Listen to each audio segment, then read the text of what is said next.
अस्सलाम वालेकुम and welcome again to Novel Nights. कैसे हैं सब लोग? उम्मीद है आप सब लोग खैरियत से होंगे। आज हम स्टार्ट करने वाले हैं इस नोवेल के सेकंड नेक्स्ट पार्ट को। इस नोवेल के नेक्स्ट पार्ट को स्टार्ट करने से पहले जिसने अभी तक मेरा चैनल लाइक और सब्सक्राइब नहीं किया तो काइंडली लाइक और subscribe my channel, also press the bell icon.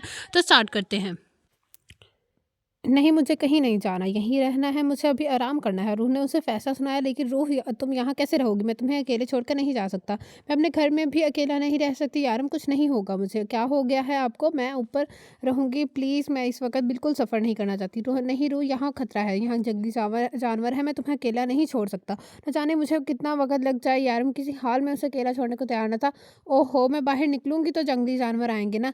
और वैसे भी जंगली जानवर रात को आते हैं, आज तो इतनी रोशनी है यहाँ। अब प्लीज़ आप जाएँ, अगर आपको लेट हो क आप लेट ज आप लेट जाएँगे तो फिर लेट वापस आएँगे और फिर आते ही मेरी नींद के दुश्मन बन जाएँगे। ज़रूर जल्दी-जल्दी बोलती अपनी ज़ुबान दाँतों के नीचे दबा गई थी। इसकी बात सुनकर यार उनके डिंपल नुमाया हुए थे। ठीक कह रही हो तुम, जल्दी-जल्दी जाऊँगा तो जल्दी-जल्दी आऊँगा, क्योंकि वापस आके मुझे तुम्हारी नींद का दुश्मन भी बनना है। वो शरारत से कहता हुआ उठा और दरवाज़ा अंदर से ठीक से लॉक करा। और दरवाज़ा अंदर से ठीक से लॉक करो। और जब तक मैं ना आऊँ बाहर बाहर मत निकलना। यहाँ दूर-दूर तक कोई नहीं आता-जाता। ख़्याल रखना अपना मेरे लिए। मोहब्बत से उसका माथा चूमता हुए बोला और बाहर निकल गया। उसके जाने के बाद उसके जाने के बाद रूह ने पूरा घर देखा, जो कि वो सुबह से ही देख चुकी थी। घर की सेटिंग ठीक नहीं थी, जो कि उसने खुद अपनी मर्ज़ी से करनी थी। थोड़ी देर के घूमने-फिरने के बाद उसे पता चला कि घर में हर जगह हीटिंग सिस्टम लगा हुआ है, जिसकी वज़ह से घर अंदर सर्दी नहीं लगती। वो अब समझी थी आरम के पीछे दरवाज़ा बंद करने के लिए जाते हुए उसे उतनी सर्दी लग रही थी, तो अंदर आते ही उसे सर्दी क्यों नहीं लगी? ये सच था कि बर्फ़ गिरते हुए इतनी सर्दी नहीं महसूस होती थी, लेकिन ये भी सच था है कि इंसान जितनी सर्दी महसूस करें उससे उतनी सर्दी लगती है, और उससे ज़्यादा अच्छी तरह से सर्दी को कौन महसूस कर सकता था? ये बात यार बहुत ज़्यादा अच्छी तरह से समझ चुका था। इसलिए उसने उस घर में स्पेशली हीटिंग सिस्टम लगवाया था, और अब घूमने के बाद वो टीवी के सामने आ बैठी और फिर थोड़ी ही देर में बोर होके अब वो अपने बेडरूम में आई। यारम के परफ्यूम और सिगरेट की मिली-जुली महक अभी तक कमरे में मौजूद थी। यारम सिगरेट नहीं बहुत पीता है था। यारम सिगरेट बहुत पीता था, और इस चीज़ से रुख को कोई एतराज़ ना था, क्योंकि उसकी बहन तानिया भी अम्मी और बहनों से चुप-छुपा कर सिगरेट पीती थी। उसको पता होने के बावजूद उसने ये बात कभी किसी को ना बताई। ख़ैर वो बता देती तो वैसे भी कौन उसकी सुनता। वो यही सब सोचते हुए आकर बेड पर लेट गई। वो अब भी आज की और कल की ज़िंदगी के बारे में सोच रही थी। कितना कुछ बदल चुका है यहाँ, कितनी अलग हो चुकी थी इसकी ज़िंदगी। यहाँ पाकिस्तान में तो इसे खुद के लिए सोचने को भी वक़्त ना मिलता। वहाँ कौन था उसकी परवाह करने वाला, उसको पूछने वाला? वो दिन-रात काम करती, कोई नहीं था जो उसकी बीमार होने पर उसे डॉक्टर के पास लेके जाता। डॉक्टर के पास लेके जाना तो दूर, कोई उसे दवाई तक नहीं ला के देता था। सबके खाने के बाद अगर खाना ख़त्म हो जाता तो उसके लिए कुछ ना बचता, तो कोई उससे ये नहीं पूछता कि तुमने रात में खाना खाया या नहीं। और यहाँ कोई था जो उसकी इस ज़रा-सी बात पे इतने गौर से सुनता था, उसकी परवाह करता था। उसके खाने ना खाने पर सोचा 100 बार पूछता था। कितनी बदल चुकी थी उसकी ज़िंदगी। यार मुझसे मोहब्बत नहीं, इश्क करता था, और इस इश्क पर वो ईमान ले आई थी। सोचते-सोचते न जाने कब उसकी आँख लग गई। आँख खुली तो बाहर थोड़ा-थोड़ा अंधेरा आ चुका था। वक़्त देखा तो शाम के 3 बज रहे थे। यार अभी तक नहीं आए, वो कहाँ रह गए? वो सोचते हुए उठी और खिड़की के बका पर पर्दा हटाया। दूर सड़क पर एक आदमी चलते हुए जा रहा था। उसने कंबल नुमा शॉल उससे खुद से ढका हुआ था, या शायद उसने कोई जैकेट पहन रखा था। वाला दूर से समझ रहा हुडी वाला दूर से नहीं आ रहा था। यारम ने तो कहा था यहाँ कोई भी आता-जाता नहीं। यारम ने बताया था कि यहाँ दूर-दूर तक ना कोई बाज़ार है, ना ही कोई घर। तो फिर क्या ये आदमी कौन था? कहीं कहीं कोई रास्ता तो नहीं भूल गया? सोचते हुए वो पर्दा बराबर किया और वापस बेड पर आ बैठी। थोड़ी दिन में आदमी को बुलाकर वापस नीचे आ गई। यारम अब तक नहीं आए, फ़ोन भी नहीं लाए अपना, वरना पूछ लेती। चलो टीवी देखती हूँ, उसने सोचा, और एक बार फिर से टीवी ऑन करके देख बैठ गई। यारम को गए हुए तकरीबन 2.5 घंटे हो चुके थे। होटल यहाँ से बहुत फासले पर था। उनसे तो बेहतर था साथ ही चली जाती। वो सोचते हुए एक बार फिर से टीवी बंद करके कमरे में आ गई। यहाँ खाना बनाने का कोई सामान मौजूद न था, वरना वही बना लेती। यारम ने जाने से पहले उसे ब्रेड खिलाकर चाय पिलाई थी, और अब उसे हल्की-हल्की भूख भी महसूस हो रही थी। कमरे में आने के बाद उसने एक बार फिर से आराम के इंतज़ार में सड़क देखने के लिए पर्दा हटाया। तो देखा वो आदमी अभी भी वहीं उस जगह खड़ा था। बाहर बर्फ़ गिरना शुरू हो चुकी थी वो, और वो आदमी अभी तक वहीं खड़ा था। या अल्लाह! ये कैसा आदमी है, इस तरह से बर्फ़ में खड़ा है। यकीनन ये आदमी रास्ता भूल के इस तरफ आ गया है। शायद अब किसी गाड़ी या लिफ्ट का इंतज़ार कर रहा होगा। मुझे उसकी मदद करनी चाहिए, लेकिन ये तो मेरी ज़ुबान समझता ही नहीं। मैं उसे कैसे बताऊँगी कि ये गलत जगह है आया है। उफ़! जैसे भी बताऊँ, लेकिन मेरा फ़र्ज़ बनता है कि मैं उसे सही रास्ता दिखाऊँ। रूह ने सोचते हुए अपनी शॉल ठीक से सर पर लिया और घर से बाहर निकली। वो आहिस्ता-आहिस्ता कदम उठाती उसका आदमी की तरफ बढ़ने लगी, लेकिन पास आने पर उसे अजीब-सा एहसास होने लगा। उसे लगा जिसके पास वो जा रही है वो इंसान नहीं, बल्कि कोई और चीज़ है। लेकिन अब वो उसके बहुत करीब आ चुकी थी, और उसकी सोच बिल्कुल ठीक थी। वो इंसान नहीं बल्कि कोई और मखलूक थी। वो चीज़ रूह की मौजूदगी को महसूस कर चुकी थी। रूह ने अपने कदमों को ही रोक लिए, चीज़ पलट कर के देखने लगी। और उसे देखते ही रूह की चीखें निकल गई। ये आरम ने बिल्कुल ठीक कहा था। यहाँ पे खौफ़नाक और ख़तरनाक तरीन जानवर है। न जाने इंसान नुमा देखने वाली ये कौन-सी चीज़ थी उसकी, जिसके हाथ में किसी जानवर का एक छोटा-सा बच्चा और मुँह खून से लथपथ था। और अब उसका अगला शिकार रूह थी। ख़तरनाक तरीन जानवर जिसके मुँह और हाथों पर खून लगा था। उसने किसी छोटे से जानवर के जिस्म को कोई हिस्सा अपने हाथों में लिया हुआ था। उसका पूरा जिस्म सफ़ेद था, पीछे से ऐसा लग रहा था जैसे कोई आदमी लंबा-सा जिम्पर पहन के खड़ा है। लेकिन पास आने के बाद पता चला कि ये आदमी कोई नहीं बल्कि एक जानवर है। उसका कद किसी आदमी से की तरह था, मगर जिस्मानी लिहाज से काफ़ी मोटा था और बिल्कुल आम आदमियों की तरह 2 पैरों पर चल रहा था। शक्ल खतरनाक तरीन तक सूअर जैसी थी। रूह की तो जैसे साँस ही थमने लगी थी। वो खतरनाक जानवर तेज़ी से उसकी तरफ लपका। रूह को लगा कि जैसे वो अपनी आखिरी साँसों के बहुत करीब है। बस कुछ ही देर में उसकी ज़िंदगी ख़त्म होने वाली है। वो ख़तरनाक तरीन जानवर उसकी तरफ बढ़ने लगा और अब कुछ ही लम्हों में उस पर हमला करने वाला था। वो चीख मारते जैसे ही पीछे की तरफ भागने लगी, कोई उसके ऊपर से छलांग लगाता उसे खतरनाक जानवर और रूह के बीच आ रुका और अपने हाथ में रखी हुई कोई चीज़ जानवर के गर्दन के अंदर घुसा दी। यारम भागे यहाँ से चले यारम, प्लीज़ चलें यहाँ से। रूह कहते हुए उसका हाथ पकड़कर पीछे की तरफ खींचने की कोशिश करी थी, लेकिन रूह के लिए समझना मुश्किल था कि वो जानवर अभी तक पीछे क्यों खड़ा है, उन पर हमला क्यों नहीं कर रहा। रूह ने जब से उसे खींचने की कोशिश की तो जानवर भी उस 7 कदम उठा रहा था। चले यहाँ से वरना अंदर जाओ रूह, वो बिना किसी डर के बोला, लेकिन रूह ने उसे खींचना ना छोड़ा। जब रूह ने यारम के हाथ पर खून लगा देखा तो वो खून यारम का नहीं बल्कि उस खतरनाक जानवर था। यारम के हाथ में कोई चीज़ थी जो उस जानवर की गर्दन की तरफ के अंदर थी, और गर्दन से निकलता हुआ खून यारम के हाथ पर गिरा था। यारम ने एक झटके से वो चीज़ उसकी गर्दन से निकालकर जानवर को धक्का मारा और वो दूर जाकर ज़मीन पर गिरा। खून तेज़ी से उसकी गर्दन से निकल रहा था। यारम चले यहाँ से, रूह ने सहमे हुए अंदाज में कहा। नहीं, ये ज़िंदा है, जब तक मैं इसे मार ना दूँ नहीं चाहूँगा। यारम ने एक झटके से उसके हाथ से अपना बाजू छुड़वाया और फिर से उस जानवर की तरफ बढ़ा और फिर उसके करीब बैठकर उसे देखने लगा। वो दर्द से तड़प रहा था। यारम छोड़िए इसे, चलें यहाँ से, रूह ने ऊँची आवाज़ से कहा, जबकि यारम अगले ही लम्हे अपने हाथों में पकड़ी हुई कोई चीज़ उसकी गर्दन पर ज़ोर से मारने लगा। जानवर अजीबो-गरीब आवाज़ें निकाल रहा था, जिससे रूह और ज़्यादा डर रही थी। यारम बस करें, वो मर चुका है क्या? 11 से 12 बार चाकू उसके जिस्म के अंदर घुसाने के बाद भी यारम को चैन ना मिला था। नहीं, रूह अभी भी ज़िंदा है, अजीब जुनूनी अंदाज़ में बोला और एक बार फिर से उसे अपनी कार्रवाई शुरू कर दी। यारम बस कर दें, वो वैसे ही मर जाएगा, वैसे भी मर जाएगा। रूह ने एक बार फिर से उसके करीब आकर कहा, नहीं, उसे मारने का हक सिर्फ़ मुझे है। उसकी हिम्मत कैसे हुई तुम पर हमला करने की? ये तुम्हें मुझसे दूर लेकर जाने वाला था, तुम्हें मार देने वाला था। रूह, ये मेरा मुजरिम है, मैं उसे ऐसे नहीं छोड़ूँगा। वो दीवानों की तरह कहता एक बार फिर से उसे चाकू जानवर के जिस्म के अंदर बाहर करना शुरू कर चुका था। अजीब अंदाज़ था। अब रूह को उससे डर लगने लगा था। वो कैसे किसी की इतनी बेदर्दी से जान ले सकता? वो उससे कुछ फ़ासले पर उसे देखने लगी। उसके नस-नस में यारम का डर गर्दिश कर रहा था। जानवर के जिस्म पर हर किस्म की हरकत ख़त्म हो चुकी थी। यकीनन वो मर चुका था, लेकिन यारम अभी तक उसे मार रहा था। वो हिम्मत करके उठी और उसके पास है। यारम, अब तो मर गया है, अब बस कर दे। रूह डरते हुए उसके करीब आकर बोली। मगर यारम उसकी बात सुनकर कहाँ रहा था। उसने तो अपनी कार्रवाई अब तक जारी रखी थी। वो मुसलसल चाकू जानवर को मारे जा रहा था। कहते हैं किसी मुर्दा जिस्म के अंदर से चाकू निकालने के लिए बहुत हिम्मत चाहिए। न जाने ये हिम्मत यारम कहाँ से ला रहा था, लेकिन उसने एक काम अभी तक रोका नहीं था। मज़ीद ये सब कुछ देखना रूह के बस में से बाहर था। जानवर मुकम्मल तौर पर खून से लथपथ था और उसका खून पूरी तरह से बर्फ़ पर गिरा हुआ था। वो दीवाना वार उसे मारा जा रहा था। रूह को उसकी दीवानगी से अजीब खौफ आने लगा। रूह वहाँ से उठी और अपने घर की तरफ भाग गई। यारम ने उसे दूर जाते हुए देखा और एक बार फिर से उसे दीवानों की तरह और ज़्यादा गुस्से से उसे मारने लगा। तुम मेरी रूह को मारने आए थे, मेरी रूह को मुझसे दूर करना चाहते थे, देखो क्या अंजाम हुआ तुम्हारा। कोई भी मेरी रूह को मुझसे दूर करेगा, मैं उसका ऐसा ही हाल करूँगा। रूह बस सिर्फ मेरी है, सिर्फ मेरी सुना तुमने, वो चिल्लाते हुए कह रहा था और अपना काम जारी रखा था।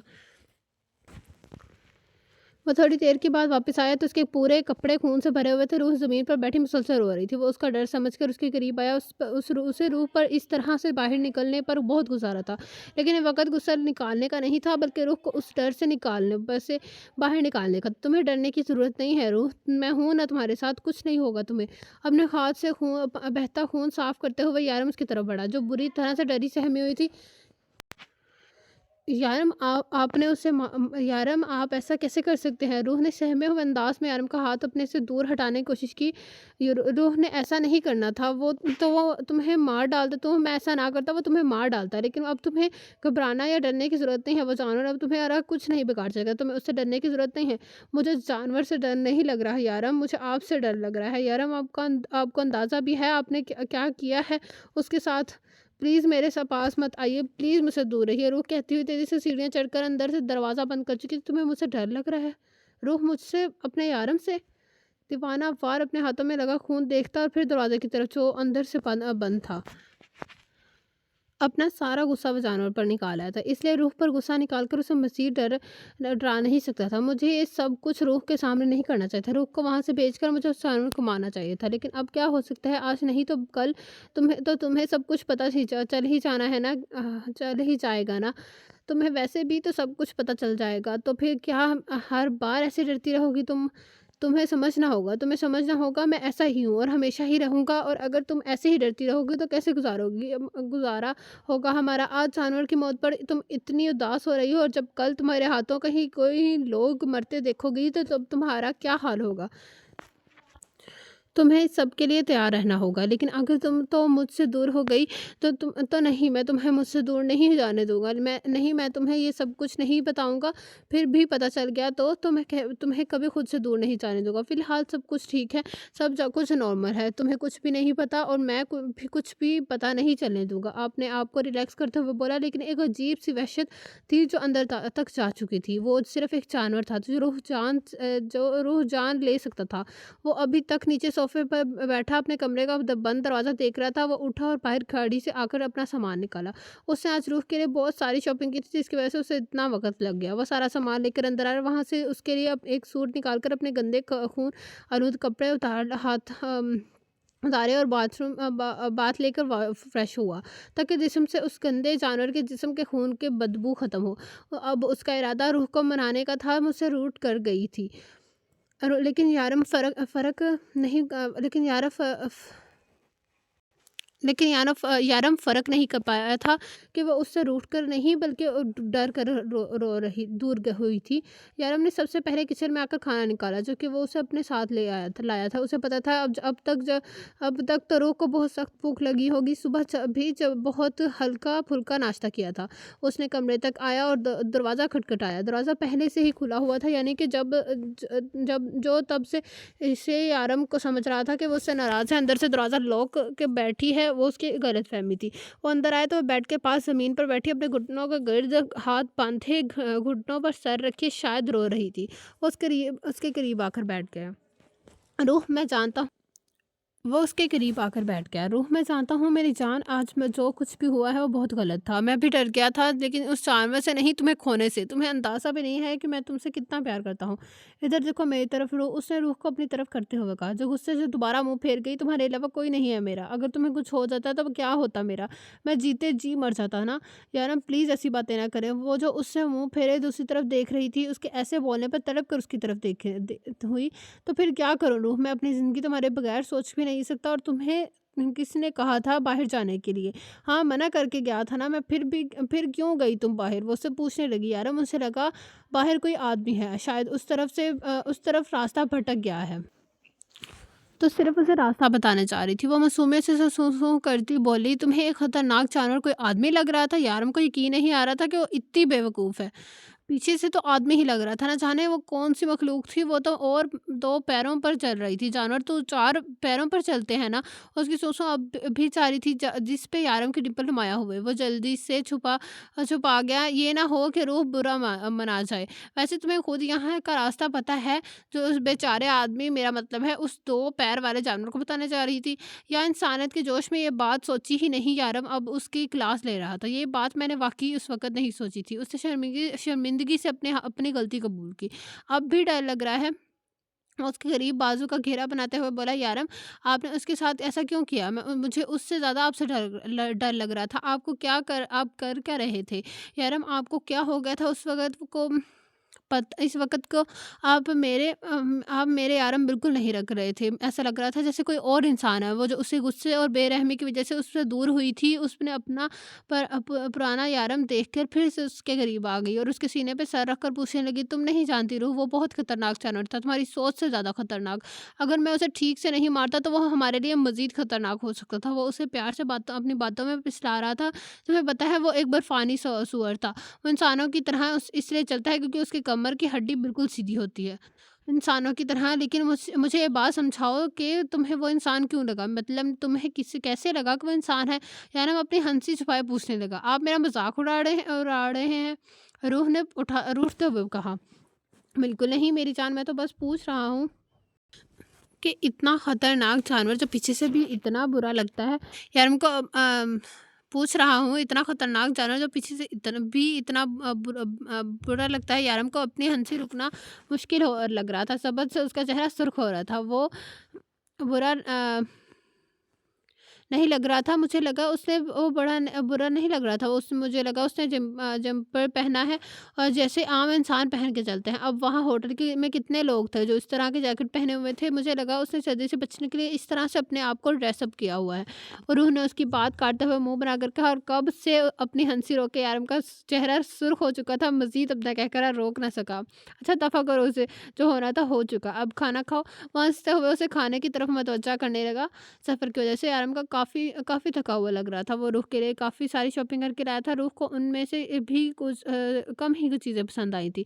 जिसे देखते हुए उसे एक बार फिर से उस वही जानवर याद आ गया। फिर यार हम वापस चलते हैं, मुझे यहाँ नहीं रहना। वो उसके करीब बेड पर बैठते हुए बोली, बस 5 दिन और हम वापस चलेंगे। यार ने उसे अपने करीब करते हुए उसका सर अपने सीने पर रखा। नहीं यार मुझे यहाँ नहीं रहना, प्लीज़ वापस चलें, हम यहाँ नहीं रहेंगे। यार में उसका डर बहुत अच्छी तरह तरीके से समझ रहा था और वो अभी तक उस जानवर से डरी हुई थी। शायद उससे अब वो जानवर वापस नहीं आएगा। यारम ने उसे समझाने की कोशिश की, यारम हम अगले साल अपने बच्चे भी यहाँ नहीं लाएंगे। अचानक से उसके कंधे से सर उठाकर मासूमियत से बोली थी, यारम मुस्कुराए बिना ना रह सका। मेरा मतलब है कितनी खतरनाक जगह है यह। उसने यारम की मुस्कुराहट को देखे बिना दोबारा उसके सीने पर अपना सर रख दिया था। हमारे बच्चे डर जाएँगे। रूह का अंदाज़ बिल्कुल खुद-सी बूढ़ी माँ की तरह था जो अपने बच्चों की हिफाज़त के लिए कुछ भी कर सकती थी। ओके जान, हम यहाँ नहीं आएँगे दोबारा। आखिर हमारे बच्चों का सवाल है। यारम के डिंपल गहरे हो रहे थे। यारम के कहने पर रूह ने उसके चेहरे की मुस्कुराहट देखी, फिर शर्मा कर उसके सीने में सर छुपा गई। मेरा वो मतलब नहीं था, वो मिनमिनाई। यारम आपके हाथ में दोपहर में जो छड़ी थी वो कहाँ से आई? कहाँ है? रूह के सवाल पर वो उसे देखने लगा। मेरे पास ही है, तुम क्यों पूछ रही हो? मैंने वैसी ही छड़ी किसी और के पास भी देखी थी, पता नहीं किसके पास, दिखाएं मुझे, वो मैं याद करने की कोशिश करूँ। छोड़ो यार, तुमने किसके पास देख ली, फिलहाल मेरे बारे में सोचो। यार हमने उसे अपने मजीद करीब करते हुए उससे कहा, इसलिए इससे पहले कि वो कुछ और कहती उसके लबों पर अपने होंठ रख चुका था। इस वक्त वो सिर्फ अपने और रूह के बारे में बात करना चाहता था, किसी छुरी या चाकू के बारे में नहीं। रात न कहा न जाने कौन सा पहर था, रूह की आंख खुल गई। यारम उसके साथ गहरी नींद में था। नींद में भी उसने रूह के गिर्द इतना घेरा बनाया हो रखा था जैसे कोई छोटा सा बच्चा अपना कोई अजीज खिलौना अपने पास रख कर सोता है। दोपहर में भी वो काफ़ी देर तक सोती रही। मज़ीद लेटे रहना रूह को मुश्किल लगा। उठकर खिड़की की तरफ आई। दिन का मंजर अब भी उसके सामने था। दिन के सब बारे में सोचकर एक बार फिर से खौफ ने उसका गिरद हिसार बना लिया। इस जगह का उसने दोपहर को वो इंसान नुमा जानवर देखा था। बर्फ़ की सफ़ेदी और घर के अंदर से सारे लाइट ऑन करने होने के वजह से भी उसका बाहर काफ़ी रोशनी लग रही थी। उसने बाहर उसी जगह पर देखा जहाँ दोपहर को यार ने उस जानवर को मारा था। उस वक़्त वहाँ उसी नस्ल के बहुत सारे जानवर थे। उसने देखा कि वो सारे जानवर वहाँ पे उस मुर्दा जानवर का गोश्त नोच-नोच कर खा रहे थे। कैसे अपनी ही नस्ल को इस तरह से खा सकते हैं? या अल्लाह, आपका बहुत शुक्रिया आपने हमें इस नस्ल में नहीं बनाया। लेकिन क्या हम में और इनमें कोई फ़र्क है? क्या हम लायक हैं इशरफुल मखलूक़ात कहलाने की? अल्लाह ने हमें अक्ल दी है, शऊर दिया है, सही और गलत की पहचान दी है। लेकिन आज भी वैसे लोग हैं जो अपने ही रिश्तेदारों का खून चूस रहे हैं। खून चूसने का मतलब ये नहीं कि वो उनके साथ कोई दरिंदगी का नुमा काम कर रहे हैं। बल्कि जिस तरह वो उनकी दौलत को सताने की कोशिश करते हैं, उनकी स्टाइल को अपना रहे हैं, उनकी जगह हासिल करना चाहते हैं, उनके मुकाम को छीनना चाहते हैं। हाँ, यहाँ कोई फ़र्क नहीं है उनमें और हम में। हमारी इस शक्ल और शऊर रखने वाली कौम और इंसान नुमाया जानवर बिल्कुल एक जैसे हैं। फ़र्क बस इतना है कि वो अपनी जैसी मुर्दा नस्ल को खाते हैं। हम इंसान ज़िंदा को ऐसे नोचते हैं, यारम के लाख कहने के बावजूद भी वो ना मानी तो यारम वापस चला आया। और रूह की ज़िद की वजह से उस वक़्त वो दोनों एयरपोर्ट पर बैठे हुए थे। यारम से उसे आगे पीछे की बातें कर रहा था, जबकि रूह का ध्यान सामने बैठे उस आदमी की तरफ था। यारम ने 2-3 बार उसे नोटिस किया। रूह, वो बहुत हैंडसम है क्या? यारम ने चल कर पूछा। कौन? रूह ने कहा। वो आदमी जिसे आंखें फाड़े देख रही हो। यारम ने दांत पीस कर कहा था। मुझे क्या पता होगा प्यारा, मैं तो उसकी गोद में बैठे डॉगी को देख रही हूँ। देखिए कितना कितना प्यारा है, क्यूट सा। आप तो कहते थे इस मुल्क में लोग जानवर नहीं पालते। या रूह ने यारम का ध्यान छोटे से कुत्ते की तरफ किया। रूह, ये एयरपोर्ट है, यहाँ पर दुनिया के बहुत सारे लोग हैं और ये कुत्ता अगर उस आदमी का है भी तो ये इस मुल्क का नहीं है। वो छोटा और प्यारा सा नहीं है, बहुत तेज़ और ज़हीन किस्म की नस्ल की है ये सिर्फ़ देखने में छोटे होते हैं और वो जितना क्यूट सा लग रहा है ना, बिल्कुल भी क्यूट नहीं है, बहुत खतरनाक है। वो ना, ये सिर्फ़ अपने मालिक से वफ़ादार होते हैं। यार हमने तफ़सील से बताया, मगर वो उसकी तरफ पसंदगी से देखना उसे अच्छा नहीं लग रहा था। रूह के प्यार पर सिर्फ़ उसका हक था ना, चाहे वो छोटा सा जानवर ही क्यों ना हो। प्लीज़ रूह, प्लीज़ जाए, यार हम जाएँ, प्लीज़ जाएँ ना, उस आदमी से पूछें क्या वो डॉगी हमें देगा? रूह, दिमाग ख़राब हो गया है तुम्हारा? मैं किसी आदमी से इसका पालतू जानवर क्यों माँगने लगा? यार ने इनकार करते हुए कहा। यार आप क्या तो कहते हैं कि आप मुझसे बहुत प्यार करते हैं। रूह को अचानक ही उसका प्यार याद आ गया। रूह, मेरी जान, मैं तुमसे बहुत प्यार करता हूँ, मगर इसका मतलब ये हरगिज़ नहीं कि मैं लोगों से उनके कुत्ते माँगता फिरूँगा। और तुम्हें क्या लगता है वो आदमी, वो कुत्ता हँसी खुशी तुम्हें दे देगा? बेचारे ने इतने बहुत मेहनत से पाला होगा उसे। यार हमने बात ख़त्म करनी चाहिए। कहाँ पाला है? इतना छोटा तो है। वो पालूँगी मैं, अगर आप उसको यहाँ ले आएँगे तो। एक बार पूछने में क्या हर्ज है? आप मेरे लिए लिपस्टिक नहीं लाए थे? वो रूह को अचानक याद आ गया कि शॉपिंग की चीज़ों के बीच में लिपस्टिक नहीं थी। रूह अब मुँह फैलाकर बैठ गई तो यारम का मजबूरन उठना पड़ा। उसको आ जाता देखकर उस एक एक्साइटमेंट सी चेहरे उसके चेहरे पर, चेहरे की तरफ क्या बेस्ट ऑफ लुक उसको जाता हुआ देखकर एक्साइटमेंट से उसके चेहरे की तरफ किया। बेस्ट ऑफ लक दोनों हाथों से अंगूठे दिखाते हुए कहा, प्लीज़ उस आदमी को मना कर दो, ले करो कर डॉगी मनाकर डॉगी ले आइएगा। यार ने एक नज़र अपनी बेवकूफ़ बीवी को देखा, फिर उठकर उस आदमी की तरफ चल दिया। अब दुबई का डॉन लोगों से कुत्ते मांगता फिरेगा। यार ने आदमी के करीब बैठते हुए कहा। आदमी ने मुस्कुराते हुए कहा, इसके लबों लहजे से लग रहा था कि वो can I talk to you sir? What do you oh yes, what do you want to say? उसके लबों लहजे से लग रहा था कि वो उर्दू में बात कर सकता है। माई wife has liked your dog so much, now she is insisting that I get her this dog. आदमी ने पहले मुस्कुराते हुए उसकी बात सुनी, लेकिन बात मुकम्मल होने के बाद उसकी मुस्कुराहट भी ख़त्म हो गई। It's like my children, no sir, this dog is my pet, I don't want to give it, I am sorry, it's been with me for a long time. आदमी ने इनकार करते हुए कहा, see I want this dog, you can take whatever you want at any cost, I will give you as much as money as you want. My wife has very fondly ask me and can not avoid any of this things. This dog has is her choice, she should get it, I love my wife dearly. यार अब भी उसे मनाने की कोशिश कर रहा था, जबकि उसका दिल चाह रहा था कि अपने पीछे की जेब से ब्लेड निकाल कर उस आदमी की गर्दन काटे और वो कुत्ता रूह को दे दे। I'm ready to give you. You can ask me anything in the world. Instead, anything. I'm willing to give you 25,000 dirham for this dog. I think this price is enough for this dog. आदमी बेयकीनी से उसकी आंखें फाड़े उसे देख रहा था। तुम्हारे इंडियन करेंसी में ये 1 करोड़ से ऊपर होगा। यार हमने उसके हाथ में उसका कार्ड देखते हुए कहा, जहाँ राइक्स मल्होत्रा लिखा था। तुम्हारा दिमाग ख़राब है? तुम एक छोटे से कुत्ते के लिए इतने पैसे देने को तैयार हो? आदमी भी उससे उसकी ज़ुबान में बात करने लगा। हाँ, मैं तुम्हें इस कुत्ते के लिए तुम्हारी मुँह माँगी की रकम देने को तैयार हूँ, अगर ये कम है तो और देने को तैयार हूँ। मुझे मेरी बीवी को ये कुत्ता तोहफ़े में देना है। यार हमने उसकी गोद में कुत्ता देखते हुए कहा, तुम्हें पता है मुझे इस दुनिया में बस यही एक जानवर अच्छा नहीं लगता, लेकिन मेरी बीवी को ये ही पसंद आया है। तुम ये मुझे दे दो और बदले में अपनी ज़िंदगी सँवार लो। If this is a golden chance for you, you can change your life. यार हमने बात खत्म करना चाहिए। मौके से फ़ायदा उठाना चाहिए। यार हमने सोचते हुए देखा कर कहा, मैं 30,000 दिरहम लूँगा। वो काफ़ी देर सोचने के बाद बोला तो यारम की डिम्पल नुमाया हुए, तुम्हें तो कहा मौके का फ़ायदा उठाना चाहिए।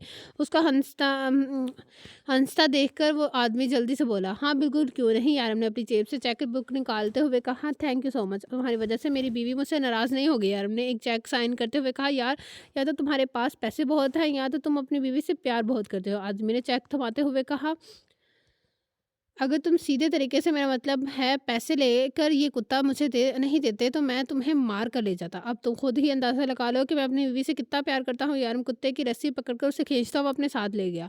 मुझे पता था आप उसे लेकर आएंगे। ये कितना प्यारा है। रूह ने उस आदमी की तरफ दे उसके उस आदमी की तरह उसे अपने गोद में बिठाते हुए कहा, रू उसे नीचे करो, क्या कर रही हो तुम, नीचे करो। इस से जहर लगती है मुझे ये हरकतें।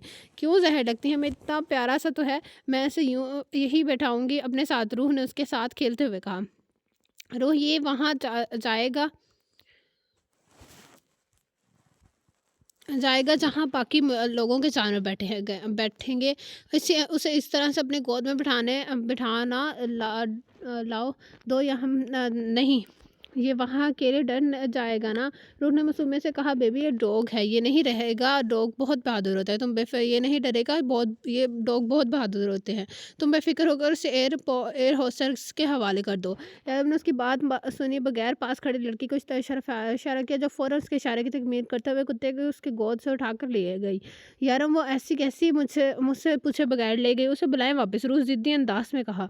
बेबी अब क्या हम एक कुत्ते के लिए लड़ेंगे यहाँ पर। यारम ने उसे देखते हुए समझाने की कोशिश की, उसे बार बार कुत्ता मत कहें, वो मेरा शोनू है। रूह ने मुंह बनाकर कहा,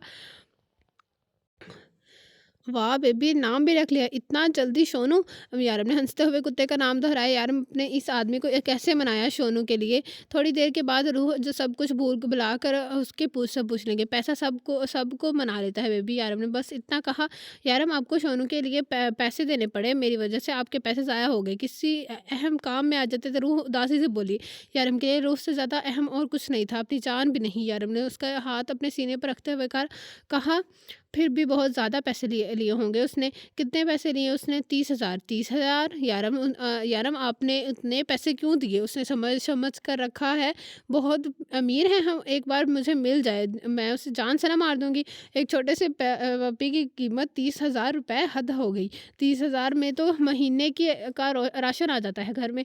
रूह ने परेशानी से कहा, जबकि यारम शुक्र मना रहा था कि उसने 30,000 दिरहम नहीं कहा। वो इस वक़्त दुबई एयरपोर्ट पर थे कि जब पहले ही उनका इंतज़ार कर रहा था। यारम वो लोग अपने आप में ही हमें शोनू को वापस कर देंगे या हमें पूछना पड़ेगा।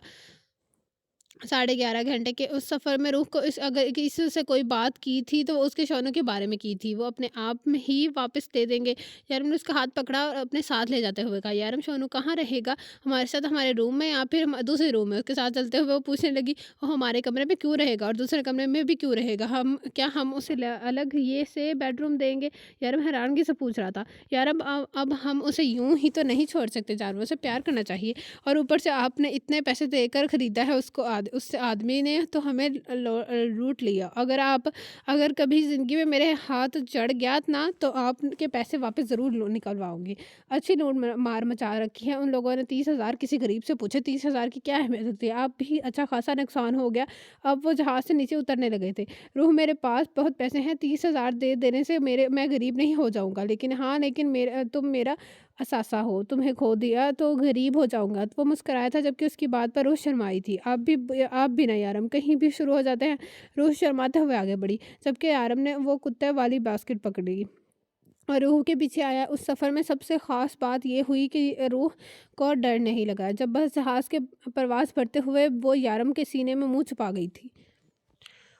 खिज़र पहले से ही उनके इंतज़ार में था। रूह ने उसे हाथ में हिलाकर अपनी तरफ मुतवज्जा किया। वो तेज़ी से आया और उनके हाथ से पकड़ने लगा। अरे नहीं खिज़र भाई, मैं उठा लूँगी। अब आप बताएँ कैसे हैं आप और आपके घर में सब ठीक है? रूह ने मुस्कुराते हुए पूछा, जबकि उसकी बात पर खिज़र के साथ यारम के भी हाथ सुस्त हुए थे। मेरे घर वाले? वह हैरानगी से बोले, हाँ खिज़र, तुम्हारे घर वाले? यारम ने उसके उसे आँखों से इशारा किया, हाँ मेरे घर वाले बिल्कुल ठीक-ठाक हैं, सब एकदम फिट हैं। खिज़र ने उसे इसका इशारा समझते हुए कहा।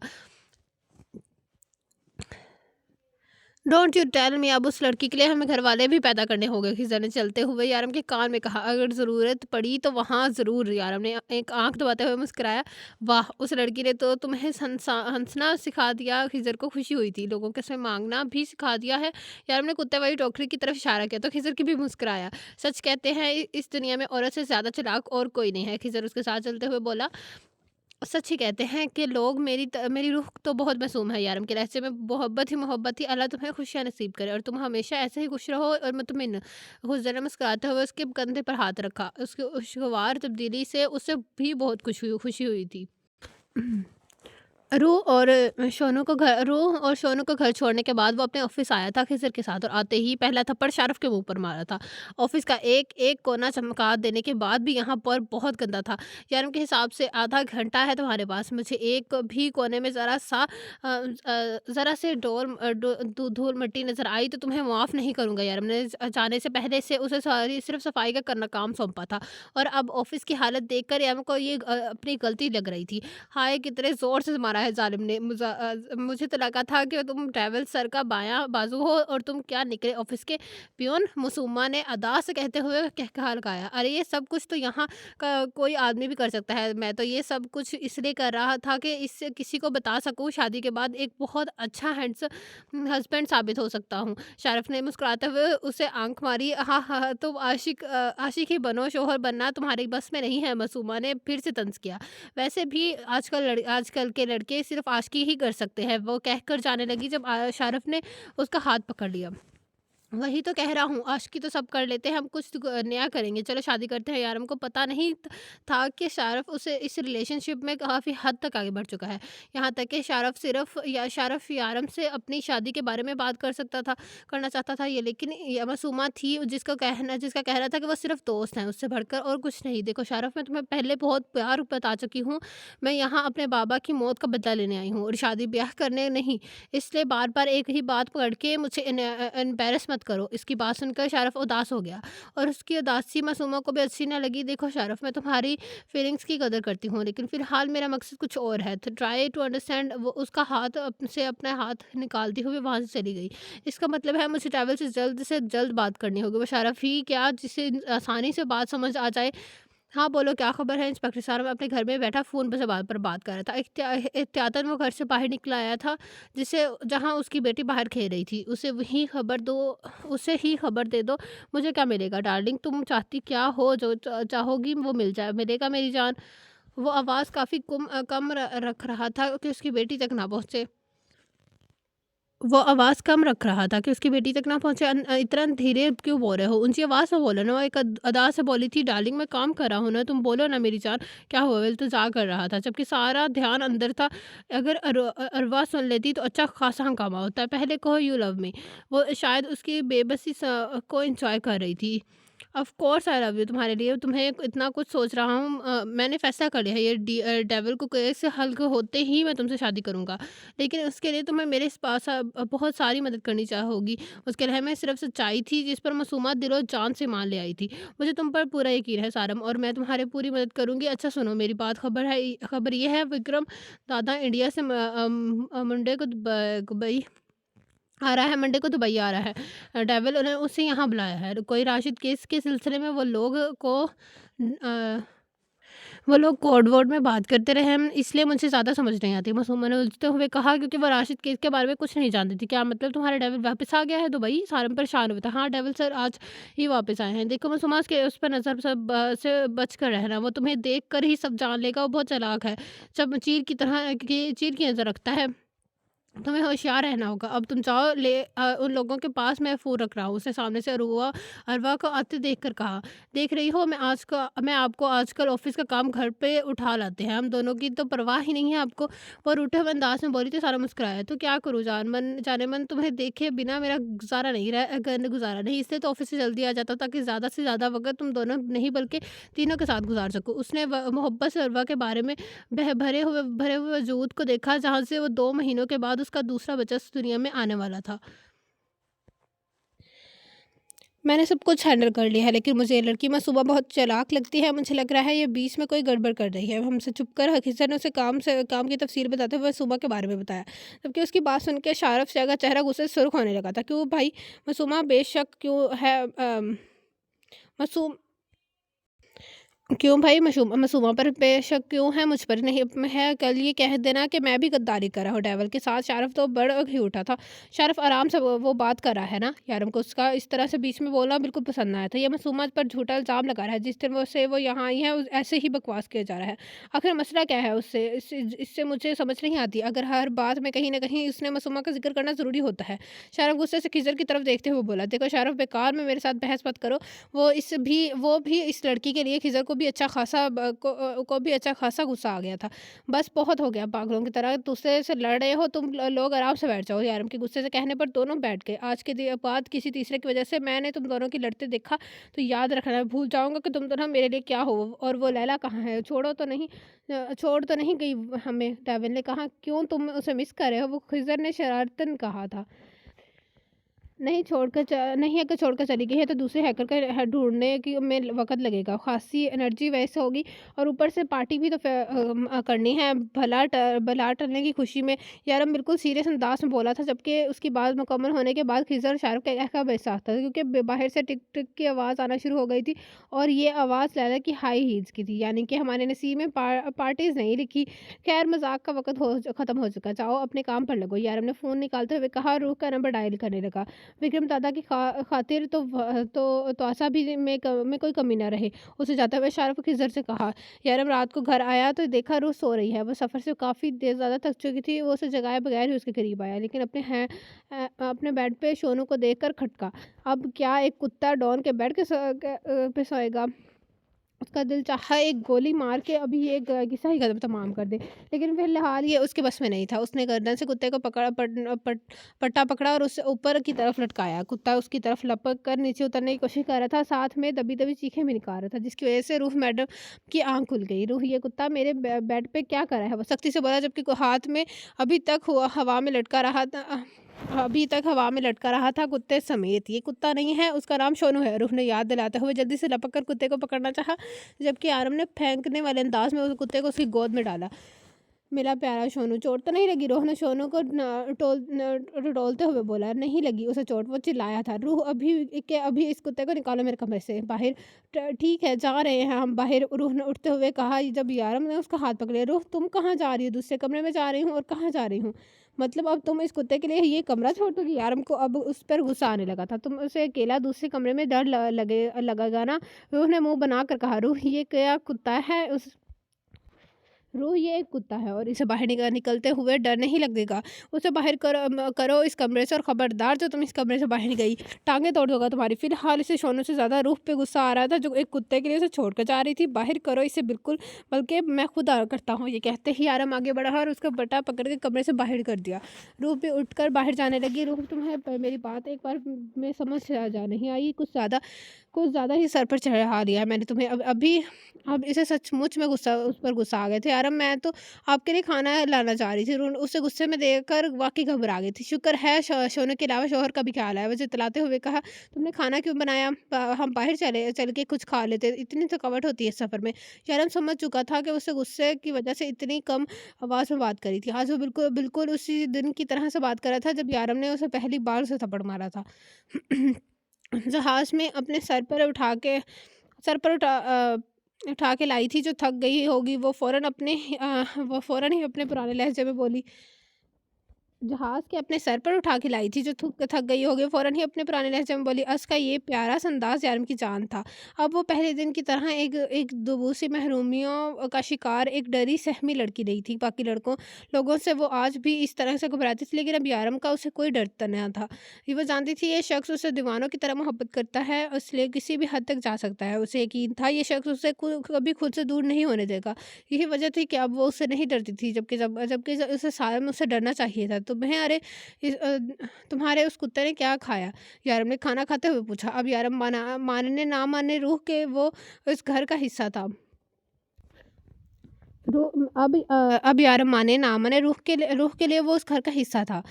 अब मैंने उसको सेब खिलाया था और थोड़ा खाना भी। रूह, तुमने कुत्ते को सेब खिलाया यारम के लिए। ये आज के दिन का दूसरा झटका था। पहला झटका उसे अपने ऑफिस देख कर लगा था जिसका निशान अब तक सारफ के मुंह पर मौजूद था, और दूसरा झटका, रूह ने एक ऑस्ट्रेलियन कुत्ते को सेब खिलाए थे, लेकिन इस बात से यारम के गाल के डिम्पल नुमाया हुए थे। अच्छा है, उसे कुत्ते से जल्दी जान छूट जाएगी। क्यों कि यारम कुत्ते को सेब नहीं खिलाना चाहिए? रूह ने फिक्रमंदी से पूछा। नहीं, ये रूह, ये ऑस्ट्रेलियन कुत्ता है और इसके अलग खुराक है। मैं बिल्डिंग के सर्विस को कहूँगा कि वो तुम्हें ला देगा, और अगर आप भूल गए तो मैं खुद आंटी से कहूँगी। ये तो जो हमारी पड़ोस में रहती हैं, वो कहती थी कुछ भी हो तो मुझे बताना। आप ऐसा करें, पैसे दे दें मुझे, दे, और सिर्फ शोनू के ख़राब की चीज़ें नहीं, हमारे लिए भी कुछ ताज़ा सब्जियां मंगवानी हैं। रूह ने कहा। तो यार मुझसे अपने वॉलेट से पैसे दरहम की सूरत में निकाल दिए। ये कितने पैसे हैं? रूह ने नोटों को देखते हुए पूछा। ये 500 दिरहम है। यारम ने बताया।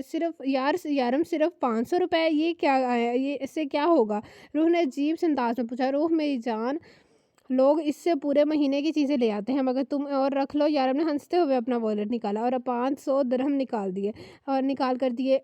उनमें तो क्या आ जाएगा कि ना? यारम ने उसकी तरफ देखते हुए पूछा।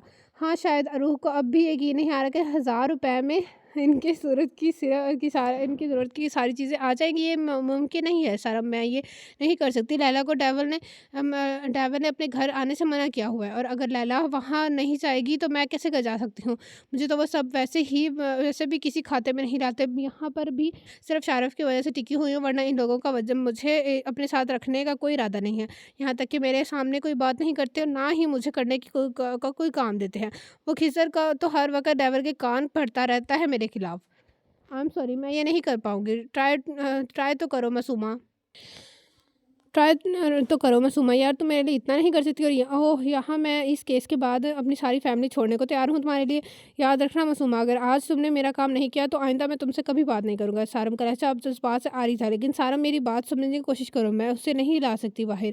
मासूमा दादी से समझाने की कोशिश कर रही थी, लेकिन वो कुछ भी सुनने को तैयार न था। तो मैं ये समझूँ कि हम आखिरी बार बात कर रहे हैं मासूमा? सारम ने उसकी दुखती रूख पर हाथ रखते हुए कहा। मैं कोशिश ही करूँगी। मासूमा ने हार मानते हुए कहा। मुझे यकीन है तुम पे, तुम कर लोगी। सारम फ़ोन बंद करने के बाद खोलकर हंसा था। उसे यकीन था कि मासूमा उसका काम ज़रूर करेगी। वो खुद डेविल के घर नहीं जा सकता था, क्योंकि सवाल उसकी छोटी सी मासूम बच्ची का था, जिससे वो बेइंतहा मोहब्बत करता था। डेविल ने कहा था कि अगर सारम की उसकी फैमिली तक जाएगा तो वो भी पीछे नहीं हटेगा, वरना किसी की फैमिली तक जाना डेविल के असूलों के खिलाफ था। यारम पिछले 5 मिनट से दरवाजे पर खड़ा रूह का इंतज़ार कर रहा था, जब तक रूह उसके माथे पर अपनी मासूम मोहब्बत का बोसा न दे दे। यारम का दिन नहीं गुजरता था, जबकि रूह अभी तक अपने शोनू को खाना खिलाने में मसरूफ़ थी। रूह, जल्दी करो, मुझे जाना है। यारम ने अपने दांत पीस कर आवाज़ दी। जी, 1 मिनट में हाथ धोकर आई। न तो जल्दी से बेडरूम में जाने लगी, और अगले ही 1 मिनट में हाथ धोकर आई, जिनसे वो बड़े प्यार से अपने शोनू के पीठ से हिला रही थी। फिर रोज़ की तरह यारम ने झुक कर उसके अपना हक वसूल किया। रूह, उस कुत्ते के साथ ना चिपकी रहा करो हर वक़्त। रूह बिना दरवाज़े बंद किए वापस दोनों की तरफ जाने लगी, तो यारम टोके बिना न रह सका। यारम, इससे आए हुए अभी सिर्फ़ 1 दिन हुआ है, आप इस तरह से कह रहे हैं? रात को भी आपने उससे मासूम के साथ कितना बुरा सलूक किया। अगर आपने दोबारा उसके साथ ऐसा किया तो मैं आपसे बिल्कुल बात नहीं करूँगी। रूह ने मुँह बनाकर धमकी दी, और यारम को ये बिल्कुल अच्छी न लगी। उस 2 टके के कुत्ते के लिए तुम मुझसे बात नहीं करोगी? यारम को ये अच्छा खासा गुस्सा आया था इस बात पर। वो कुत्ता नहीं है, मेरा शोनू है। वो फिर से मुँह बनाकर बोली। और तुम मेरी हो? यारम ने उसके हुए गाल को देखते हुए कहा। नहीं हूँ मैं आपकी, और ना ही मुझे आपकी बनना है। वो लाड से बोली थी। गाल अब भी फूले हुए थे, लेकिन अगले ही लम्हे रूह के बाल यारम के हाथ में थे। क्या कहा तुमने? मेरी नहीं हो तुम? हिम्मत कैसी हो ऐसा बोलने की? हाँ, मेरी हो तुम होती कौन हो मेरी ना होने वाली? तुम मेरी हो और आखिरी सांस तक रहोगी। यारम का गुस्सा हद से ज़्यादा बढ़ चुका था। यारम, क्या करें आप? बाल छोड़े मेरे। दर्द की शिद्दत से रूह की आंखों से आंसू निकले। किसकी हो तुम? यारम का इरादा सारे हिसाब बेपाक करने का था। आपकी हूँ, छोड़ें। रूह बमुश्किल बोल पाई। शाबाश, आइंदा ऐसा मत बोलना। बहुत प्यार करता हूँ तुमसे। उसका चेहरा अपने हाथों में लेते हुए उसका माथा चूमकर कहा, और बाहर निकल गया। क्या क्या चाहिए मुझे बता दो, मैं ला देता हूँ। यार, तुम मेरे साथ चलो, मैं तुम्हें सब कुछ ले देता हूँ, शरफ ने ऑफर करते हुए कहा। जब वो लैला से शॉपिंग की बात कर रही थी। हाँ, तुम इसके साथ चलो चली जाओ, मेरा कहीं जाने का कोई प्लान नहीं है। मेरा मूड बहुत ख़राब है, लैला ने खिर दिखाते हुए कहा। लैला, इससे फ़ैशन के बारे में क्या पता? मैं आजकल हालाँकि आजकल की कुछ चीज़ें लेना चाहती हूँ। अब तुमसे मे बेहतर फ़ैशन को कौन फ़ॉलो करता है? मासूमा ने उसे अहमियत देते हुए कहा, जिस पर वो उतर आई थी। हाँ, ठीक है, ही कहती हो तुम, फ़ैशन को मुझसे बेहतर कौन जानता है? ठीक है, मैं चलती हूँ तुम्हारे साथ। वो एहसान करने वाले अंदाज़ में बोली, जबकि शारिफ ने मुँह लटकाया था। यारम वो मासूमा को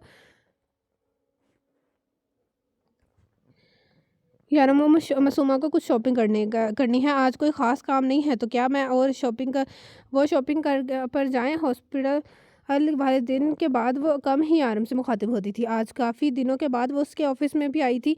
इसके लिए काम नहीं है, लेकिन तुम्हारे लिए है। यारम ने बात ख़त्म करते हुए कहा, हम जल्दी आ जाएँगे। अब मैं अपने सारे काम ख़त्म कर चुकी हैं।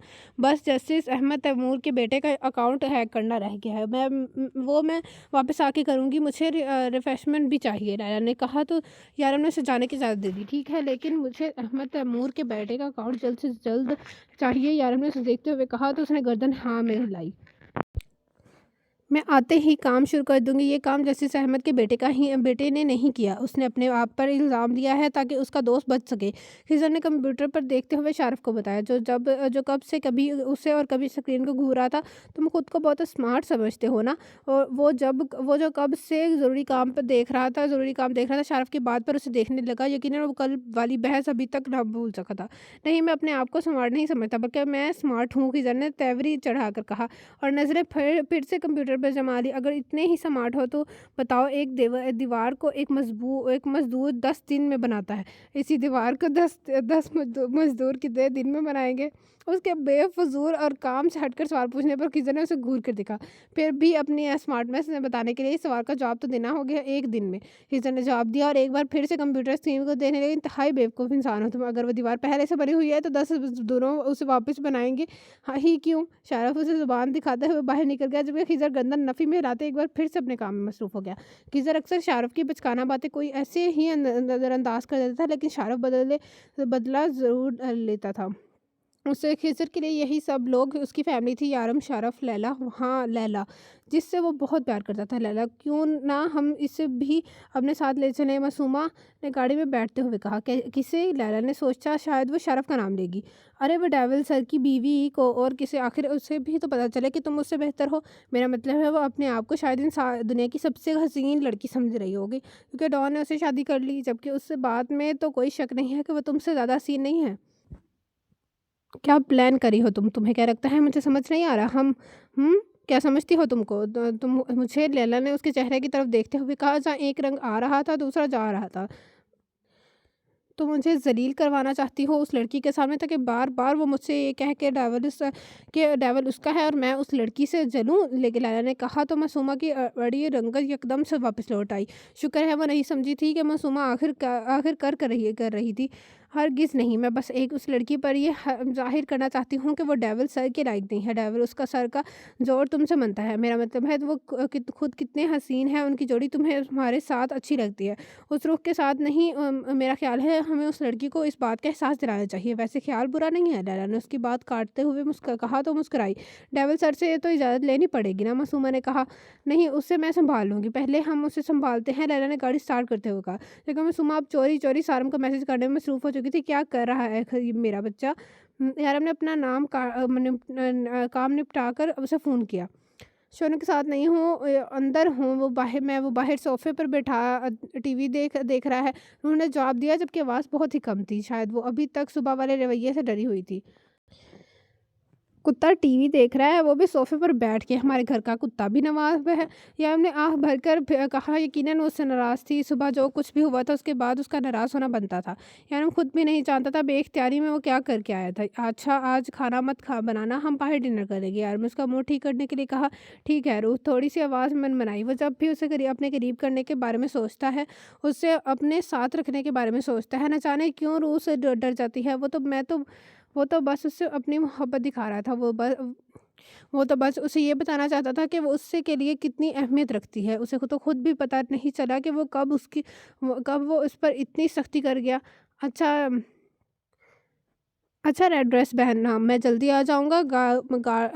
गार्डनर करने के बाद हम लॉन्ग ड्राइविंग पर डिनर करने के बाद हम लॉन्ग ड्राइविंग पर जाएँगे। अच्छा ठीक है, इस बार आवाज़ थोड़ी-सी ज़्यादा थी। नाराज़ हो मुझसे? इस बार यारम की आवाज़ भी काफ़ी कम न थी। नहीं, आप नाराज़ हैं? रूह ने सवाल किया। ऐसा कभी मुमकिन है? वो उल्टा स उसी से पूछने लगा, अगर जिस्म से रूह निकल जाए ना रूह तो जिस्म बेजान हो जाता है। अगर मैं तुमसे रूठ गया तो मैं बेजान हो जाऊँगा और मैं चाहता हूँ तुम मुझे कभी भी जानने नहीं दोगी। तैयार रहना, वो कहा कहकर फ़ोन बंद करने लगा जब रूह फिर से बोली, क्या सोनू भी हमारे साथ जाएगा? ये रोमांटिक डेट है मेरी जान, हम सोनू को अगली बार साथ लेकर चलेंगे।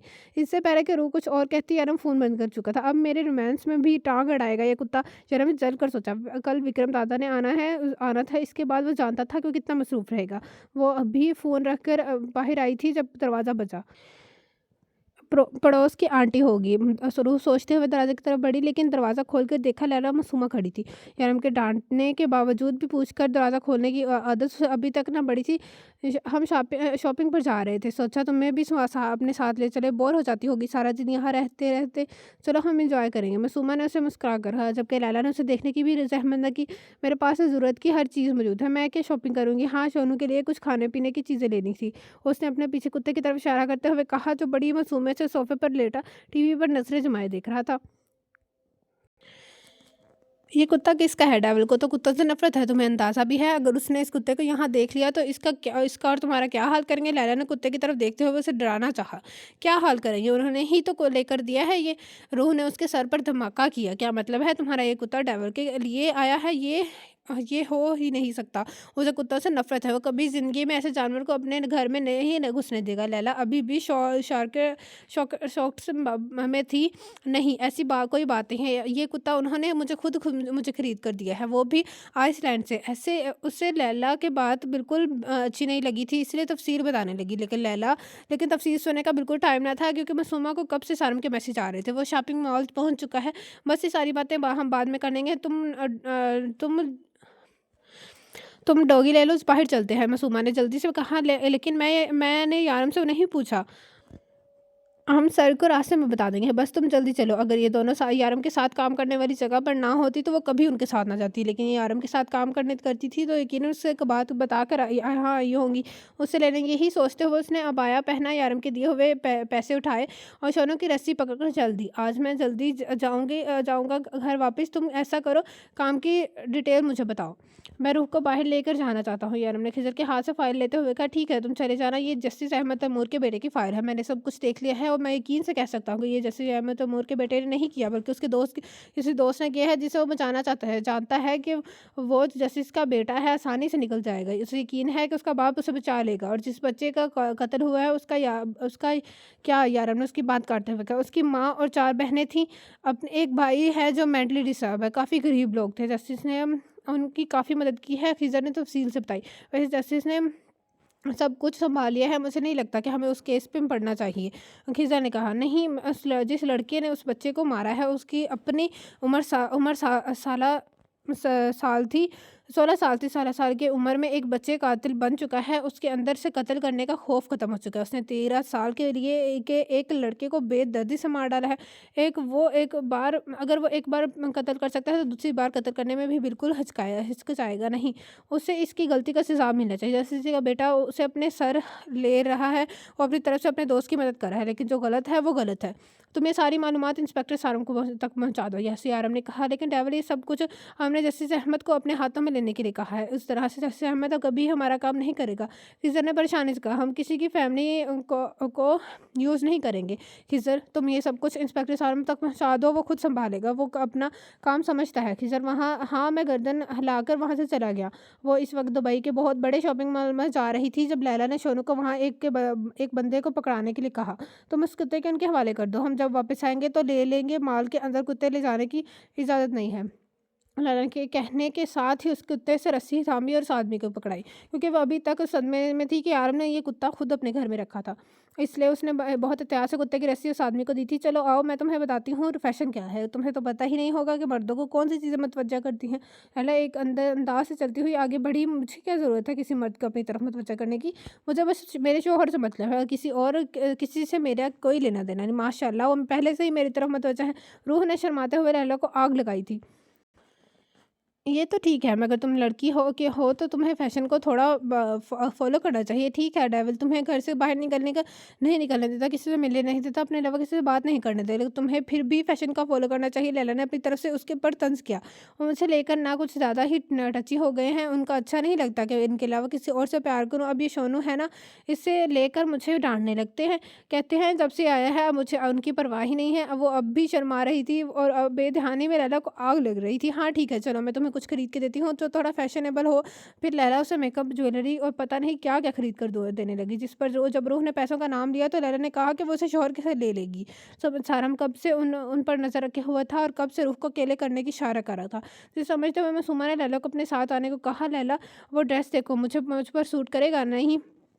कहा कि नहीं, तुम बेहतर समझती हो ना। अब मुझे क्या पता मुझ पर क्या सूट करेगा और क्या नहीं। प्लीज़ मेरी तो थोड़ी हेल्प कर दो। लैला जो कब से रूह को साथ लिए चले जा रही थी, एक तरफ तरफ होकर मासूमा की बात सुनने लगी। रूह, तुम वहाँ जाके ज्वेलरी देखो, तब तक मैं मासूमा की थोड़ी हेल्प कर दूँ। उसने रूह को सामने वाली दुकान की तरफ दे जाने का इशारा किया और खुद मासूमा के कर लिए कपड़े की दुकान खान की तरफ ले आई। मुझे आपसे कुछ ज़रूरी बात करनी है। रूह ने अपने पीछे सारम की आवाज़ सुनकर फ़ौरन पलटी। आप यहाँ क्या कर रहे हैं? कहीं आप मेरा पीछा नहीं तो नहीं कर रहे? रास्ता छोड़े मेरा। वो जाने लगी तो सारम ने उसके रास्ते में हायल हो गया। देखिए भाभी, आप मेरे लिए बहुत इज़्ज़त के हामिल हैं, आपका बहुत एहतराम करता हूँ। यकीन कीजिए मैं दिल से आपको भाभी मानता हूँ। मैं आपके घर आना चाहता था, लेकिन यारम ने मुझे धमकी दी है कि अगर मैं आपके घर जाने की कोशिश करूँगा तो वो मेरी मासूम बच्ची को भी नहीं छोड़ेगा। भाभी प्लीज़ मेरी बात पर यकीन करें, वो एक बहुत खतरनाक आदमी है। आपको अंदाज़ा नहीं है कि वो किस तरह से आपकी ज़िंदगी बर्बाद कर सकता है। प्लीज़ खुदा के लिए ये मेरा यकीन करें। शायद आपने सुना नहीं है मैंने क्या कहा, मेरा रास्ता छोड़े। रूह ने उसकी बात काट कर उसे पीछे की तरफ धक्का दिया और आगे पीछे नज़रें दौड़ाकर लैला की तरफ देखने लगी। ठीक है, आपको मुझ पर यकीन नहीं है ना, आप ना करें मेरा यकीन कर, लेकिन फिर भी आपको सच्चाई बताना मेरा फ़र्ज़ है। वो शख्स दुबई का डॉन है, इसलिए लोगों से उसे डेविल कहकर पुकारते हैं। मेरी बात सुने भाभी। रूह उसकी बात पर कान धरे बगैर आगे बढ़ने लगी, जब सारम ने उसका हाथ थाम लिया। मैं उसे बचाना चाहता हूँ, मैं उसे एक नॉर्मल ज़िंदगी देना चाहता हूँ। मैं चाहता हूँ कि मेरा बचपन का दोस्त एक आम ज़िंदगी की गुज़ारे। वो एक बहुत ही खतरनाक शख्स है, या शायद दरिंदा कहना ज़्यादा बेहतर रहेगा। अगर आपको मेरी बात पर यकीन नहीं है तो पूछे अपने शौहर से, क्या उसने अपने बाप का कत्ल नहीं किया? वो खुद आपको बताएगा कि किस तरह से उसने अपने बाप को मारा। उसने अपनी माँ को इस केस में फँसाया था। मैं उससे ज़्यादा आपसे कुछ नहीं कहूँगा। आपको मुझ पर यकीन नहीं करना, ना करें, लेकिन खुदा के लिए अपने शौहर से एक बार पूछ कर उन लोगों को इंसाफ़ तो ज़रूर दिलाइएगा जो आपके शौहर के हाथों बेदर्दी से कत्ल हो चुके हैं। रूह, चलो यहाँ से, न जाने लैला कब से उसके पीछे आकर खड़ी हुई, उसका हाथ पकड़कर अपने साथ घसीटने लगी। रूह, तुम्हें इस आदमी की बात सुनने की कोई ज़रूरत नहीं है, वो डेविल को फंसा रहा है और कुछ नहीं। चलो हम वापस चलते हैं। वो रास्ते में कुछ नहीं बोली, लेकिन लैला उसे यकीन दिलाती रही कि यारम को सिर्फ फंसाने की कोशिश की जा रही है, जबकि मासूमा परेशान बैठी थी और जिसे अंदाज़ा भी नहीं था कि सारम कुछ ऐसा करने वाला है। रूह जब घर पहुंची तो दरवाज़ा पहले से खुला था, जबकि लैला का भी वापस आने का इरादा ना था। वो यारम को सारी सिचुएशन बताकर वापस जाना चाहती थी। वो दरवाज़ा खोला देखकर रूह परेशान हो गई, लेकिन अंदर आते ही जो थप्पड़ उसके गाल पर पड़ा था, उसके लिए वो बिल्कुल भी तैयार न था। वो लड़खड़ाकर दरवाजे से जा लगी। किसके साथ गई थी तुम बाहर? समझ में नहीं आता कि इस शहर में मेरे कितने दुश्मन हैं? पिछले 1.5 घंटे से हर फ्लैट का दरवाज़ा खटखटाकर पूछा मैंने इस बिल्डिंग का कि मेरी बीवी कहाँ है? क्यों गई तुम बाहर? समझ में नहीं आ रहा मैं क्यों क्या पूछ रहा हूँ? रूह दरवाजे के साथ डरी से हमें खड़ी थी। वो जब एक आज दूसरी बार उस पर थप्पड़ हाथ उठा गया था, परेशानी से आगे बढ़ा। वो गुस्से में था, लेकिन उसका मकसद ऐसा करने का हरगिज़ ना था। हाँ, शायद उसे भी अभी तक पता नहीं था कि मोहब्बत करने वाले लोगों के साथ किस तरह से पेश आया जाता है। जबकि रूह के कान में सिर्फ सारम के अल्फाज गूंज रहे थे, आपका शौहर दुबई का डॉन है, आपका शौहर एक गुंडा है, मासूम लोगों का कातिल एक दरिंदा है।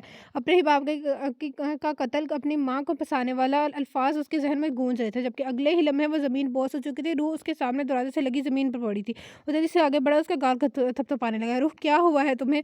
बोलो क्या हुआ है तुम्हें? रूह मेरी जान, क्या हुआ है? तो तुम्हें क्या हुआ है? अब वो लैला की तरफ देख कर चिल्लाया। मैंने कुछ नहीं किया। क्या डेविल, मेरा यकीन करो, मैंने कुछ नहीं किया। लैला बौखला कर उसकी तरफ आई और जल्दी से रूह को देने लगी।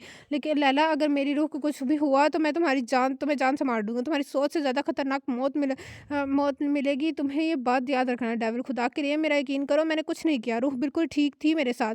हमने रास्ते में कुछ खाया भी नहीं। उसने उस मासूमा की तरफ देखा जो दरवाजे के साथ खड़ी उन्हें देख रही थी। उसने जल्दी से हाँ में गर्दन हिलाई। रूह प्लीज़ आँखें खोलो, क्या हुआ है तुम्हें? सर, हमने रूह को कुछ नहीं किया। रूह बिल्कुल ठीक थी हमारे साथ, पर पता नहीं ये अचानक उसे क्या हो गया। मासूमा परेशानी से बोली थी, मासूमा डॉक्टर को फ़ोन करो। लेने डेविल को रूह के लिए इतना टची न देखा, मतलब वो मासूमा को कहने लगा, खड़ी-खड़ी मेरी शक्ल क्या देख रही हो? जल्दी फ़ोन करो, डॉक्टर करो। वो चिल्लाई थी, मेरे पास डॉक्टर का नंबर कहाँ से आया? मासूमा परेशानी से बोली, ओह ये पकड़ो मेरा फ़ोन और जल्दी से कॉल करो डॉक्टर को। उसे फ़ोन पकड़ाते हुए एक बार फिर से रूह की तरफ मतवजा हो गई थी। डेविल, इसे उठाओ, यहाँ से रूम में लेकर चलो, पानी पिलाती हूँ। पता नहीं मेरी रूह को क्या हो गया यार, बहके-बहके अंदाज़ में बोला था। डेविल, से कुछ नहीं होगा, वो बिल्कुल ठीक है, उसे उठाओ यहाँ से, तुम मैं लेकर जाओ, रूम में लेकर जाओ, मैं डॉक्टर आ रहा है। उसने जल्दी से मासूमा के हाथ से अपना फ़ोन छीना और खुद नंबर मिलाने लगी। उसे रूम में लेके जाओ, कुछ नहीं होगा उसे, ट्रस्ट मी। लैला फ़ोन पर डॉक्टर से बात करते हुए किचन की तरफ भागी थी, जबकि यारम रूह को उठाए बेडरूम में ले आया था। जबकि मासूमा वहीं खड़ी सोच रही थी कि जो कुछ भी हुआ है उसने रूह की तो गलती नहीं थी। सारांश, कैसे एक मासूम इंसान के साथ ऐसा कर सकता है? मुझे इतना बताओ कि तुमने रूह को क्या कहा है? वो यहाँ बेहोश पड़ी है और डेविल बौखला हुआ है। अगर नहीं पता चला कि ये सब कुछ तुमने किया है, तो वो तुम्हें जान से मार डालेगा और उन्हें पता चलने के वाले ये बात याद रखना है। मैं तो उन्हें कुछ नहीं बताऊँगी, मगर लैला वो उन्हें सब कुछ बता देगी। फिर तुम अपने इंजाम के लिए तैयार रहना। मुझे समझ नहीं आ रहा कि तुमने रूह को क्या बताया। देखो सारा, वो जो कुछ भी हुआ है उसके बाद अगर रूह को कुछ भी हो गया तो तुम बचोगे नहीं बचोगे। तुम तो कहते थे कि डेविल सर तुम्हारे बचपन के दोस्त रहे हैं, तुम उनको मुझसे बेहतर ही जानते होगे। मासूमा गुस्से से बोली थी, क्या हुआ है उसे? मैंने उसे ऐसा कुछ नहीं बताया। कहीं डेविल ने उसे भी, ऐसा नहीं हो सकता। डेविल सर उससे मोहब्बत करते हैं, वो उसे तकलीफ देने के बारे में सोच भी नहीं सकते। लेकिन तुम्हारे साथ वो क्या करेंगे उसकी गारंटी नहीं देती। उसके बात काटते ही वो जल्दी से बोली और बात खत्म करके फ़ोन काट चुकी थी। वो जैसे ही बल्टी सामने खिज़र खड़ा था, किससे बात कर रही थी तुम? खिज़र ने पूछा। वो मैं दरअसल मैं अपने अम्मी से बात कर रही थी। वो मुश्किल मुस्कुराई थी। अम्मी से इस तरह से बात की जाती है? खिज़र दोनों हाथों सीने पे बाँधे उसके सामने खड़ा था। हाँ, वो मैं शारफ़, आप दोनों यहाँ कब आए? उसने बात बताना चाहिए, और साथ पीछे खड़े शारफ़ को आवाज़ दी, जो बाहर खड़ी रोककर अंदर ताक की तरफ बढ़ा था। तुम यहाँ के बाहर क्यों खड़ी हो? चलो अंदर। लैला ने हमें कॉल की थी कि रूह बेहोश हो गई है। क्या हुआ है उसे? वो उससे पूछने लगा। मैं अपनी अम्मी से बात कर रही थी पाकिस्तान में। उसने खिज़र को देखते हुए कहा। पता नहीं उसे क्या हुआ है, चलो चल के देखते हैं। उसने शाहरुख को चलने का इशारा किया तो वो आगे चल दिया। तुम्हें अम्मी से बात करने की बिल्कुल भी तमीज़ नहीं है। मासूमा, पास से इस तरह बदतमीज़ी से बात नहीं की जाती। उसे जताते हुए बोला और मुस्कुरा कर आगे चल दिया।